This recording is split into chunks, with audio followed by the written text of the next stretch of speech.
Bonjour Manouya, aujourd'hui je reçois Catherine Pontiga-Haguet, anthropologue, qui nous fait l'honneur de sa visite, puisque je sais que tu es très prise, puisqu'il y a eu le festival. Bonjour, bonjour à tout le monde. Yorana Kolua Tatoa Kite Tahiti. Oui, on est tous, je pense, très pris. C'est un événement extraordinaire. C'est une opportunité de retisser les liens. Niao Niao, comme on dit en Rapa Nui, et c'est simplement magnifique. Alors, est-ce que tu peux nous dire deux mots sur la Tapati avant que nous passions au thème? Alors, la Tapati Rapa Nui, c'est notre grande fête que nous avons à partir du mois de... les derniers jours de janvier, ou parfois le dernier jour de janvier et les premières semaines de février. À la saison chaude. Saison chaude. Tapati Rapa Nui, au départ, c'est une initiative qui a été faite au milieu des années 60 à Rapa Nui. Les dates exactes, c'est approximativement 1968, et qui voulait remontrer et refaire participer la communauté Rapa Nui à leur culture et à montrer leur culture, à la vivre, faire un honneur à leur tupuna. Et c'est quelque part une continuation du culte de la dernière période avant l'évangélisation à Rapa Nui, qui a commencé au milieu des années 1860, à l'arrivée des premiers missionnaires, 1864. Oui, qui ont voulu éradiquer la culture. Voilà. Et il y avait une compétition qui était en fait le culte à Makemake, qui est le dieu de la vie pour les Rapa Nui, qui était relationné à la fertilité, à la fécondité, à la vie. Et ce culte était de choisir un leader pour un an qui allait prendre les décisions. Ça a été une façon de, quelque part, de rééquilibrer le système social. Oui, parce que finalement, quelque part, c'est démocratique, voilà. On bougeait, on changeait les... Exactement, chaque année. Et la Tapati Rapa Nui, c'est quelque part une continuation à ce culte à Makemake. Et aujourd'hui, Tapati, bien sûr, a pris... Alors, au départ, c'était la fête du printemps, mais les Rapa Nui se sont rendus compte qu'au printemps, fin août, début septembre, parce que c'était à cette époque-là qu'il y avait ce culte à Makemake, mais les enfants qui étaient aux études sur le continent ne pouvaient pas participer. Donc on s'est arrangé avec l'histoire. Voilà, et on a décidé, il s'est décidé que cette fête, elle devait se faire quand toute la communauté était rassemblée. Pour permettre de transmettre justement... Exactement. Alors justement, puisqu'on parle de transmission, tu voulais nous parler un petit peu de la langue. Parce que c'est finalement, durant ce festival, c'est ce que j'ai choisi comme conférence, c'est de parler de la journée de la langue, qui était aussi, c'est une journée très importante pour les Rapa Nui, autant que la Tapati, et qui se fait au mois de novembre. Parce qu'il y a eu une lutte, comme dans toutes les îles du Pacifique, pour garder sa langue. À Rapa Nui, ce qui est extraordinaire, c'est qu'ils n'ont jamais perdu leur langue. Mais... Est-ce que c'est le fait que l'île soit assez petite, quand même?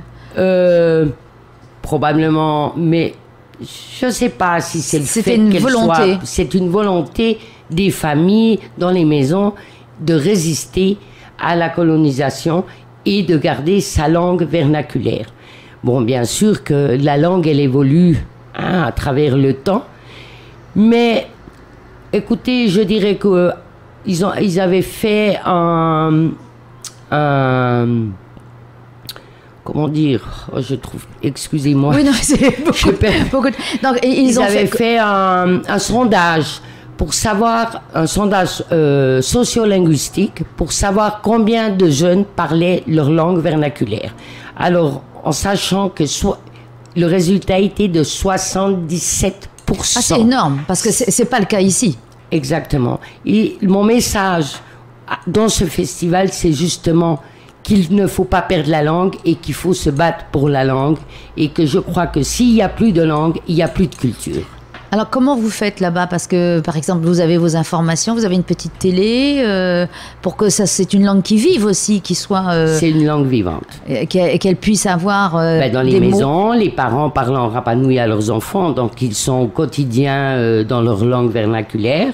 Et dans les écoles aussi, il y a l'immersion. Et avec la révolution industrielle, informatique, comment fait-on pour avoir de nouveaux mots qui s'incluent justement dans la langue? Alors nous avons un groupe d'Américains qui sont des linguistiques, qui ont créé un programme Kinder, et eux, ils ont aidé justement pour que cette langue puisse être écrite.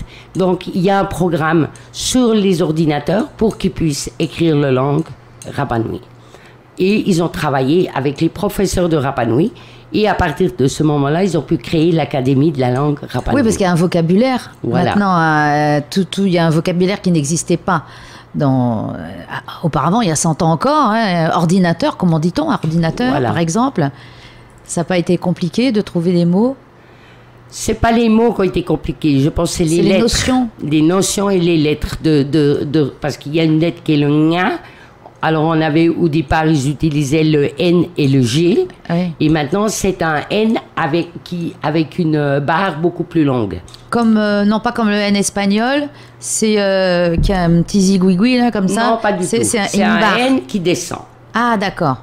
Et ça, oui, c'est comme quand on fait de la phonétique en anglais. Voilà.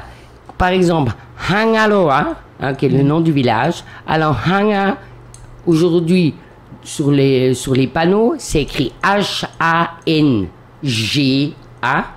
Mais dans la langue, aujourd'hui, Rapa Nui, il faudrait que ça s'écrive H-A, ce N à longue barre et le A. Voilà, un N avec un hameçon quand même. Voilà, non, genre, ça descend. Ça descend. Ah, c'est tout droit. Comme ça, c'est tout droit. Ah, d'accord. Donc ça, il faut arriver à l'inclure dans le clavier aussi. Exactement. Et ils ont réussi à l'inclure dans le clavier. Oui, ça c'est important hein, de pouvoir aussi utiliser les outils modernes, parce que sinon une langue va mourir. Exactement. Donc les gens par mail, ils travaillent avec la langue? Non, ils font ça ils font des rencontres, ils font des classes avec les élèves. En 1975, il y a eu une première initiative finalement avec un combat des Rapa Nui pour que le ministère de l'Éducation inclue le Rapa Nui à l'école. Parce qu'avant, ils étaient discriminés.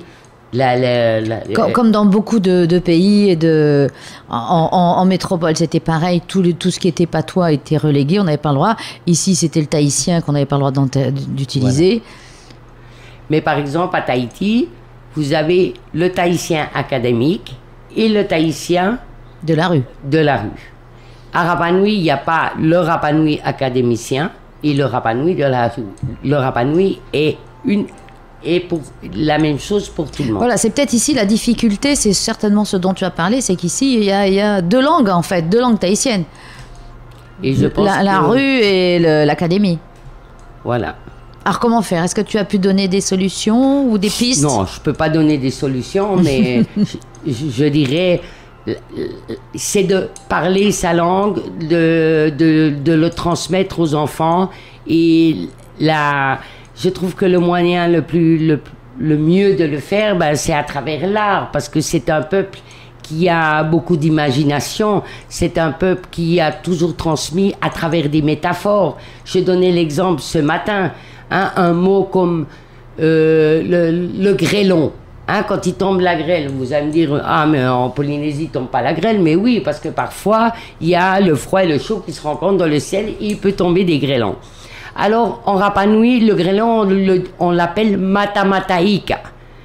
Et c'est une métaphore pour montrer que l'œil du poisson très grand, comme le cristallin, cristallin, comme ce poisson rouge, nous on l'appelle krakra ou matawira, il a cet œil qui ressemble à un grêlon. Donc c'est une métaphore. Donc aider les enfants à créer des métaphores pour inclure de nouveaux mots et de nouvelles notions. Je trouverais que ce serait un jeu aussi pour les enfants. Donc ça les permettrait à les motiver. Oui, de toute façon, il faut qu'une langue vive. Exactement. À Rapa Nui, la langue est vivante. Et on est là pour le montrer. Eh bien, merci Catherine, parce que grâce à toi, on a envie que les langues vivent et de façon ludique aussi, pour permettre aux enfants qui ne la pratiquent pas assez de pouvoir s'approprier le vocabulaire et parler. Ben, merci à vous de cette invitation, ça me touche beaucoup.